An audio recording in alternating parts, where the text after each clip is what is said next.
வணக்கம் நண்பர்களே. புதுயுகம் யூடியூப் சேனலில் மார்சியம் கற்போம் பகுதிக்கு உங்களை வரவேற்கிறோம்.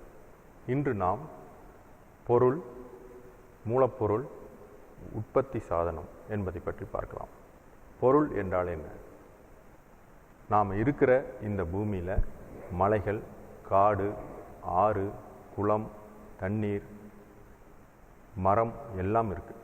இவை எல்லாவற்றையும் நாம் ஒரே பொருளில், ஒரே சொல்லில் இயற்கை வளம் என்று சொல்கிறோம். அதுபோலவே நாம் பயன்படுத்துகின்ற உணவு, உடை, இருப்பிடம், லேப்டாப், செல்போன், வாகனம் போன்ற எல்லாவற்றையும் ஒரே சொல்லில் பொருட்கள் என்று சொல்லுகின்றோம். பொருளுக்கும் இயற்கை வளத்துக்கும் இடையே இருக்கின்ற ஒரு சிறு வேறுபாடு மனிதனின் உழைப்பு மட்டுமே. மனிதனின் உழைப்பு இல்லாமல் பொருட்கள் உருவாவதில்லை.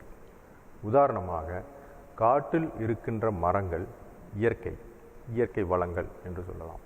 அந்த மரங்களை எடுத்து வெட்டி நாற்காலி, சேர் செஞ்சோம் என்றால் அந்த சேர் பொருள். அப்போது அந்த பொருள் உருவாவதற்கு மனிதனின் உழைப்பு தேவையாக இருக்கிறது. பொருள் என்றால் என்ன என்பதை பற்றி பார்த்தோம். மூலப்பொருள், உற்பத்தி சாதனம் என்பதை ஒரு உதாரணத்தோடு பார்க்கலாம். நாம் போட்டிருக்கிற இந்த சட்டையை ஒரு உதாரணமாக எடுத்துக்கலாம்.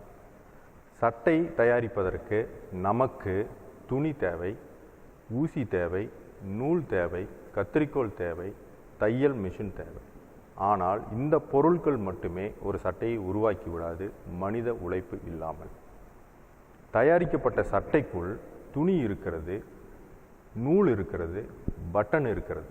தயாரிக்க பயன்படுத்தப்பட்ட கத்தரிக்கோல், ஊசி, தையல் இயந்திரம் அது அப்படியே இருக்குது.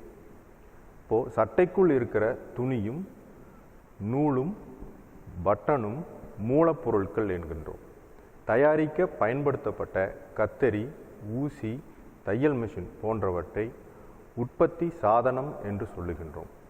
ஒரு பொருளை தயாரிப்பதற்கு நமக்கு மூலப்பொருட்கள், உற்பத்தி சாதனம், உழைப்பு ஆகிய மூன்றும் தேவையாக இருக்கின்றது. புதுயுகம் யூடியூப் சேனலில் தொடர்ந்து இணைந்திருங்கள். மார்சியம் கற்போம் பகுதியில் மீண்டும் சந்திப்போம்.